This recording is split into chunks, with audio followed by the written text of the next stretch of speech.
دیے جاتے ہیں. حضور کا چچا تھا ابو لہب, قرآن میں اس کی مذمت آئی, کسی کی مذمت نام لے کر نہیں آئی. بڑے بڑے کافر سورت اتری تبت یدا ابی لہب, سگا چاچا, کوئی رشتہ نہیں رہا, یہ نبی کو نہیں مانتا, دھتکار آ گیا. اور جنہوں نے مان لیا وہ پردیسی تھے, عزت پاک. اس لیے مسلم کی حیثیت کو تو پہلے پہچانو, ذمہ داریاں تو بعد کی بات ہے کہ مسلم کریں گے کیا. مسلم کون ہے؟ مسلم جو حضور کو آخری نبی مانتا, جو اس عقیدے کو مانتا, اس بیچارے کو نہ کہیں کہ یہ ہمارا بھائی نہیں, اس کو کافر کوئی نہ کہے. اس کی مسجد میں جائیں, نماز پڑھیں, صاف سن لیں, میں نے کتاب اس پر لکھی, میرا اعلان ہے کہ کوئی ملا مولوی 4 امام جو گزرے ہیں پہلے اہل سنت کے, ان کی فتویٰ دکھائے. ان کے زمانے میں یہ سارے گروہ پیدا ہو گئے تھے, خارجی پیدا ہو گئے تھے, رافضی پیدا ہو گئے تھے, مرجع, معتزلہ, کسی امام نے فتویٰ نہیں دیا کہ ان کے پیچھے نمازیں نہ پڑھ. یہ متاخرین کی ایجاد, مولانا عبداللہ لکھنوی رحمۃ اللہ, یہ ساری کتابیں جو فقہ کی بھر دی ہیں, فلاں مسلمان نہیں ہے اس کے پیچھے نماز, یہ بعد کے لوگوں کی شرارتیں. ائمہ اربعہ جانتے تھے کہ ان میں سے کوئی کافر نہیں, یہ ہمارے بھائی ہیں, کچھ مسئلوں میں غلطی ہو سکتی. اس لیے پہلے تو میں نے جو بات آپ کے سامنے عرض کی کہ مسلم بات ہے, باحیثیت ہے مسلم ہماری. پہلا مسلم کی ڈیفینیشن کریں, مسلم ہے کون؟ جو اللہ کو مانتا, اللہ کے رسول کو آخری نبی مانتا, مسلم. اس کی تکفیر کا اور اس کو کافر کہنے کا کوئی نہ سوچے. جس نے کہا وہ خود ملا کافر ہو جائے گا. تو ایک کلمہ کو کافر کہتا, کسی کو کافر نہیں کہنا. ہمارے دینی بھائی مسلمان, کسی مسجد میں نماز کا وقت ہے, جو پیشانی پر پڑے گا کہ اس میں لکھا حنفی دیوبندی, حنفی بریلوی, اہل حدیث, یا میں یہاں نماز نہیں پڑھوں گا, اس کی کہیں بھی نماز نہیں ہو. یہ مردود اور لعنتی آدمی ہے. کیوں پڑھا تو اس نے اوپر؟ جا مسجد میں داخل ہو, قبلہ رخ نماز پڑھ رہے ہیں, قرآن تلاوت کر رہے ہیں, پیچھے کھڑا. کسی دین میں نہیں آیا کہ امام کا عقیدہ جو ہے اس کو دریافت کرو. یہ ان کی اپنی شرارت ہے مولویوں کی. عقیدہ اس کا کوچ ہو, اللہ کو حساب دے گا. ہمیں صرف دیکھنا ہے کہ وہ رکوع سجود ٹھیک کر رہا, قرآن صحیح پڑھ رہا, قبلہ رخ ہے. اللہ خیر صلاح. عبداللہ ابن عمر رضی سے زیادہ کون پرہیزگار ہوگا؟ اتنا متقی صحابی, اور صحابی کا بیٹا امیر المومنین رضی اللہ تعالیٰ عنہ کا. میدان عرفات میں ایک مرتبہ یہ تماشا لگا کہ 3 گروہ اکٹھے ہو گئے, زبردستی مسلح پر قابض ہو جاتا. ایک حضرت عبداللہ ابن زبیر رضی اللہ کا گروہ تھا, ایک طرف عبد الملک بن مروان کا گروہ تھا, ایک طرف خارجی تھے, نجدہ خارجی تھے, ان کے بھی لوگ آئے ہوئے. تینوں آپس میں ٹکراتے تھے, لڑائیاں ہوتی تھی. عبداللہ بن عمر جنہوں نے ان میں سے کسی کا ساتھ نہیں دیتے, کسی لڑائی میں حصہ نہیں لیتے تھے کہ میں نہیں کلمہ گو کی لڑائی میں. مگر نماز جس کو بھی موقع ملتا پڑھانے کا, خارجی پڑھائیں پیچھے پڑھ لیتے, زبیری پڑھائیں پڑھ لیتے, اون بھی پڑھا. لوگوں نے پوچھا کہ آپ ان میں سے کسی کا ساتھ تو دیتے نہیں, نماز پڑھتے. انہوں نے کہا اللہ کا حکم ہے, تعاونوا علی البر والتقوی ولا تعاونوا علی الاثم والعدوان, نیکی کے کام میں ساتھ دو. جب یہ کہتے ہیں حی علی الصلاۃ, نماز کے لیے بلاتے, جو بھی بلائے گا پڑھیں گے اس کے لیے. جب یہ کہیں گے آؤ مسلمانوں کو قتل کرو, ہم نہیں ساتھ دیں گے. وہ شرارتی باتیں یہ کرتے رہے, میں نہیں ان میں آؤں گا. جب نماز کے لیے کہتے ہیں, نماز میں کیوں نہ پڑھوں, کوئی فرق نہیں. بالکل میں یہ بات ایسے نہیں کہہ رہا کہ سنی سنائی. الحمدللہ طارق نے بیان کیا, رب بھی میرا حال, میں طالب علم پڑھتا رہتا ہوں, اور ہر گروہ کو میں نے پڑھا, اور ان کی کتابیں اصل میرے پاس ڈھیروں کے ڈھیر. ان کو بھی اگر حوالہ چاہیے مجھ سے اگر پوچھتے ہماری کتابوں میں کیا لکھا, میں جانتا ہوں کہ ان گروہوں میں کوئی کافر نہیں. الحمدللہ میں نے پوری بصیرت سے معلوم کر لیا کہ یہ سارے گروہ رسول اللہ کے دیوانے, ایک ایک سے بڑھ کر حضور کا عاشق ہے. صرف باتیں لوگوں تک ایسی بعد میں پہنچی ہیں جس کی وجہ سے وہ بیچارے پھنسے ہوئے. شیعوں کو کچھ چیزیں پہنچ گئیں کہ اس طرح صحابہ نے ظلم کیا, وہ اس پر لگ گئے. دیکھا انہوں نے بھی ظلم کرتے نہیں, کتابوں میں لکھا ہے ایسی باتیں کہ اگر اس میں نے 1% بھی صحیح ہے تو صحابہ کو اچھا نہیں کوئی شخص کہہ سکتا. ان بیچاروں نے وہ چیزیں سنی ہیں, اس پر لگ گئے. ہمیں لوگوں نے بتایا وہ بڑے منصف تھے, نیک تھے, حضور تھے کہ دیوانے, ہم اس پر لگ گئے. کافر کوئی نہیں, سب رسول اللہ کے عاشق ہیں, جو پہنچا اس پر لگی. دل میں جگہ دے اس بات کو. آج میاں عبدالباز صاحب کے گھر میں بات کر رہا ہوں, میں سمجھتا ہوں مجھ پر یہ ذمہ داری بالکل اللہ کی طرف سے امانت ہے کہ میں ایک لمحہ ضائع نہ کروں, آپ لوگوں تک صحیح بات پہنچا دوں کہ پورے پاکستان میں, پوری دنیا میں پہنچا دو انٹرنیٹ پر کہ کوئی کلمہ گو کافر نہیں ہے. یہ سب مسلم ہیں, بھائی ہیں. نہ کسی کی امام بارگاہ پر بم پھینکو, نہ وہ تم پر نمازوں میں بم پھینکے. اللہ کے لیے توبہ کرتا, تم مسلم ہو, ایک دوسرے کا خون نہ بہا، مسائل کی کوئی بات نہیں کسی کا صحیح ہے غلط ہے، مسلم اور مسلم ہونے کی حیثیت تو ہم بھائیوں سے بڑھ کر ایک دوسرے کے بھائی ہیں، اس سے زیادہ کوئی رشتہ نہیں۔ ایک جنگ میں رسول اللہ نے اپنے بڑے پیارے بڑے لاڈلے کہا جاتا انہیں حب و رسول اللہ، حب عربی زبان میں حب محبت کو کہتے ہیں، حب پیارے کو کہتے ہیں، حب زیر سے پڑے، حب و رسول اللہ۔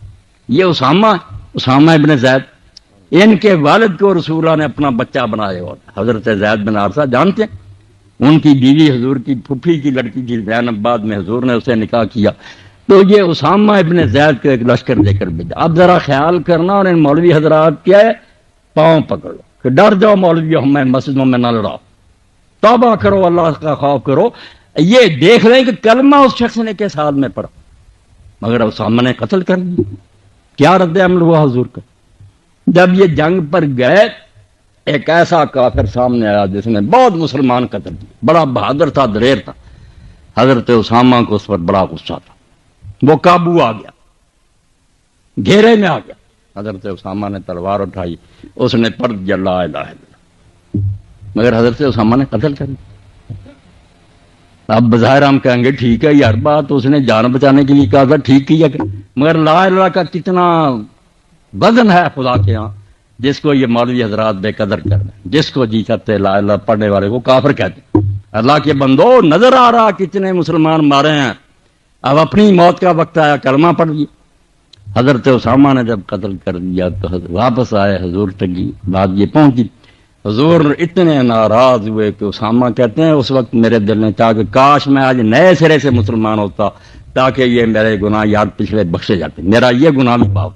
حضور نے بار بار کہا کہ اسامہ جب وہ قیامت کے دن لا الہ الا اللہ لے کر آئے گا تو اس لا الہ الا اللہ کا کیا جواب دے گا؟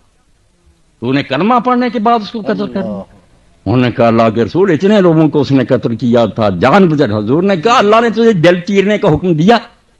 کس دین نے کہا کہ دل چیر کر دیکھو اس نے دل سے پڑھا یا نہیں؟ جب پڑھ دیا تھا اس نے تم نے کیوں قتل کیا؟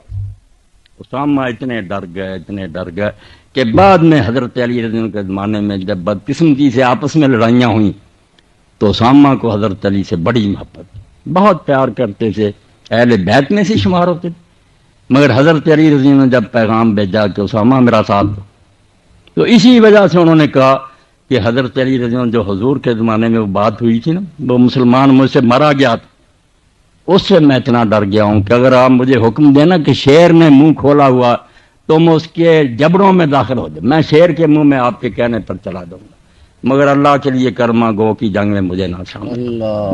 میں اس گناہ سے شرمندہ ہوں کہ حضور نے بار بار کہا کہ اسامہ آپ تو اس لا الہ الا اللہ کا کیا جواب؟ اس لیے اللہ کا خوف کرو، جو صدیوں سے مسلمان چلے آ رہے ہیں ان کے باپ دادے لا الہ الا اللہ پڑھتے، آپ ان کو قتل کر رہے ہیں۔ مسلم بنے، اور مسلم وہ ہے جو حضور کو اپنا آقا مانتا، بس ہم نہیں دیکھیں گے وہ کون سے فرقے کا، کس نسل کا، کس ساری باتیں پاؤں تلے راؤنڈ ڈالیں گے جب اس نے کہہ دیا جس آقا کو تو مانتا میں بھی اس کو مانتا، ہمیں اس کے سوا کوئی شے نہیں چاہیے۔ در دل مسلم مقام مصطفیٰ آبروئے نامے میں، یہ عبدالواحد صاحب ناظم ہونے کی وجہ سے کوئی حیثیت نہیں رکھتے، یہ کونسلر ہونے کی، میں مولوی ہونے کی کوئی حیثیت سے کوئی میری شان نہیں، میری اور آپ کی سب سے بڑی عزت ہے کہ ہمارے سروں پر خاک ہے رسول اللہ کے قدموں، ہم حضور کے دامن سے چمٹے ہوئے ہیں، یہ اتنی بڑی دولت اللہ کی قسم جس کا ہم کوئی بدلہ ہی نہیں دیتے، اللہ نے جو انعام کیا کوئی بدلہ دے سکتا۔ اور جب میں خواجہ حافظ شیرازی کا یہ شعر پڑھتا ہوں، حافظ صاحب نے ایک موقع پر کہا نہ تنہا من براں گلے عارض غزل سرائے مبت کہ اندلی بے تو از دھرت طرف ہزاران، اپنے پیارے کو کہتا ہے کہ صرف اس پھول پر میں ہی صرف بلبل نہیں ہوں، نہ تنہا من بڑی گلے عارض غزل سرا، میں نہیں صرف اللہ تیری تعریف کرا، بات حضور کی ہے کہ اندلی بے تو از ہر طرف ہزاران، جدھر نظر دوڑاتے ہیں ہزاروں بلبلیں ہیں جو کیا کریں گے، تعریفیں کر کر کے تھک گئے، شاعر تھک گئے، عالم تھک گئے، اور رب کی قسم وہ سمندر میں سے قطرہ بھی نہیں بیان کر سکتے، ساری عمریں گزر جائیں حضور کی شان نہیں بیان کر سکتے، جو مرتبہ حضور کو اللہ نے دیا۔ اور میں نے دیکھا کہ اس بارے میں امت میں سے کسی نے کوتاہی نہیں کی، یہ ہماری بدقسمتی ہے کہ کچھ لوگ کہہ دیتے ہیں یہ وہابی اور اہل حدیث لوگ یا دیوبندی گستاخی کرتے ہیں، وہ کہتے ہیں بریلوی کر، جھوٹی بات. ان میں سے جس کا آپ پڑھیں گے آپ کو پتہ چلے گا کہ ان میں سے ایک سے بڑھ کر دوسرے سے زیادہ حضور کی عزت کر رہا. کوئی بے ادبی نہیں کر رہا, اپنا اپنا انداز ہے, سب حضور کے دیوانے. یہ ایک گلاب کے پھول پر بلبلیں ہیں جو چہک رہی ہیں, اپنا اپنا انداز. اب دیکھیں جب ہم مولانا حضرت احمد رضا خان رحمۃ اللہ علیہ کی طرف جاتے ہیں, کوئی کسر چھوڑی؟ کیسا بیان کیا انہوں نے؟ تیرے خلق کو حق نے عظیم کہا, تیری خلق کو حق نے جمیل کیا. دو باتیں ہوتی ہیں انسان میں, ایک خلق ایک خلق. خلق نظر آتا ہے, یہ چہرہ مورا جو ہے شکل صورت, یہ خلق ہے. اور اندر جو ہے کریکٹر, صبر شکر رضا تسلیم, جو اندر خوبیاں وہ خلق. وہ کہتے ہیں قرآن میں جب پڑھتے ہیں, فاضل بریلوی رحمۃ اللہ علیہ کہتے ہیں, تو کسی کی تعریف میں اللہ نے یہ کہا انک لعلی خلق عظیم, تیرے خلق کو حق نے عظیم کہا. عظیم سے آگے عربی میں کوئی لفظ نہیں ہے. وہو العلی العظیم, جب کسی کی عظمت بیان کرتے ہیں کتنا مرتبہ اس کا, العظیم الذی لا منتہا لعظمتہ, جس کی شان کے آگے کوئی حد نہیں ہے. عظیم, تیری خلق کو حق نے عظیم کہا, تیرے خلق کو حق نے عظیم کہا, تیری خلق کو حق نے جمیل کیا. ظاہری شکل بھی ایسی بنائی کہ جس صحابی نے 14ویں رات کا چاند چمک رہا تھا, حضرت جابر بن سمرہ رضی اللہ عنہ فرماتے ہیں میں نے دیکھا حضور نے اس وقت سرخ جوڑا پہنا ہوا تھا, میں کبھی چاند کی طرف دیکھتا کبھی حضور کی طرف دیکھتا, اللہ کی قسم حضور مجھ کو چاند سے زیادہ خوبصورت لگا. تیرے خلق کو حق نے عظیم کہا, تیری خلق کو حق نے جمیل کیا. کوئی تجھ سا ہوا ہے نہ ہوگا شہا, تیرے خال کے حسن و ادا کی قسم. جس نے تجھ کو پیدا کیا, میں اس خدا کی قسم سے کہتا ہوں, مولانا رضا خان کہتے ہیں کہ نہ تیرے جیسا کوئی بنایا نہ بنائے گا.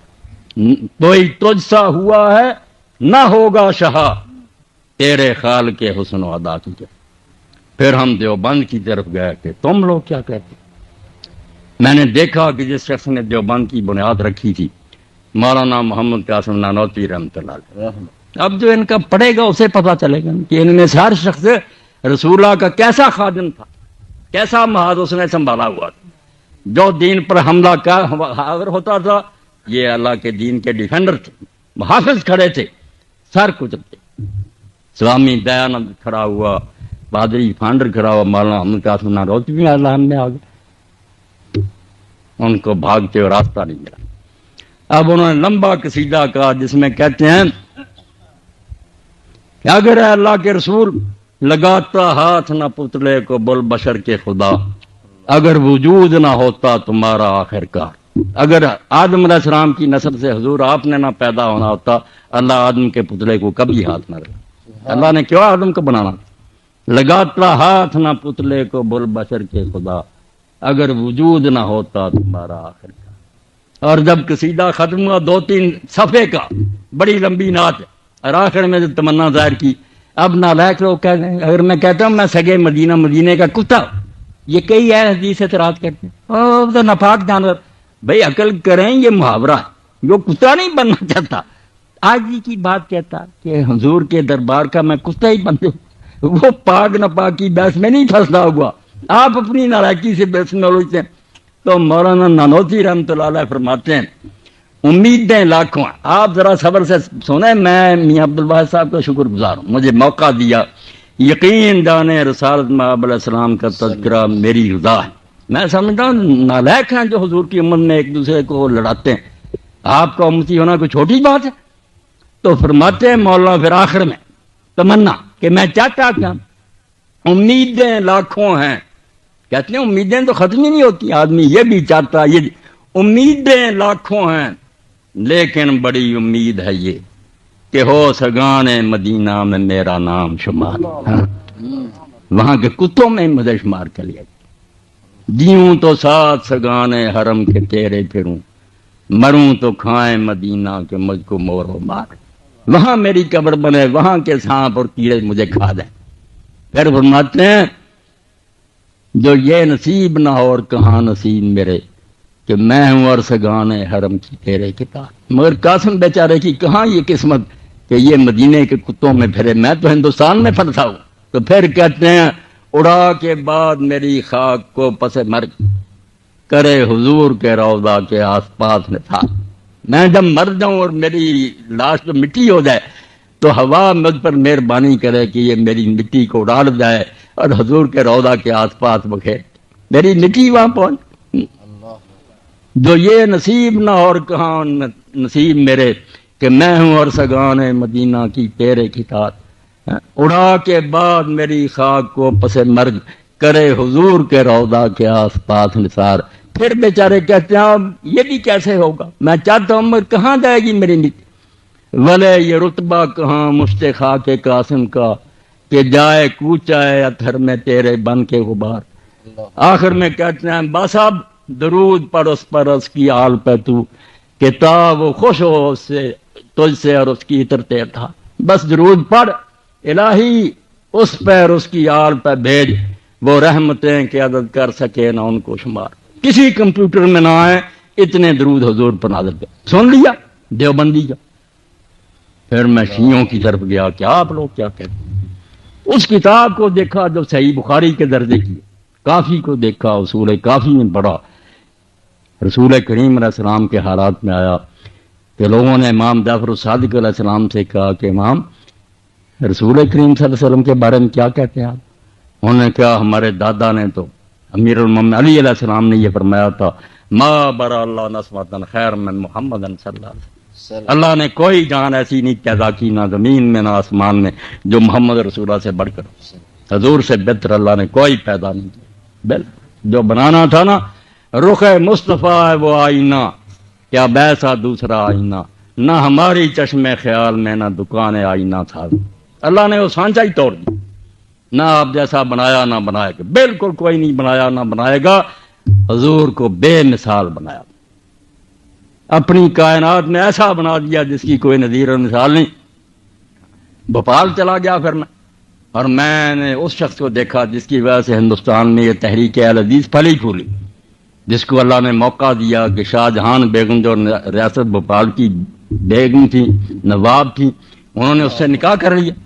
سید نواب صدیق حسن خان ہم تو 300 سے زیادہ کتاب لکھی عربی میں, قرآن کی تفسیر حدیثیں, اور سارے اس ملک میں نیل اوتار فتح الباری انہوں نے لا کر چھپا کر لوگوں کو.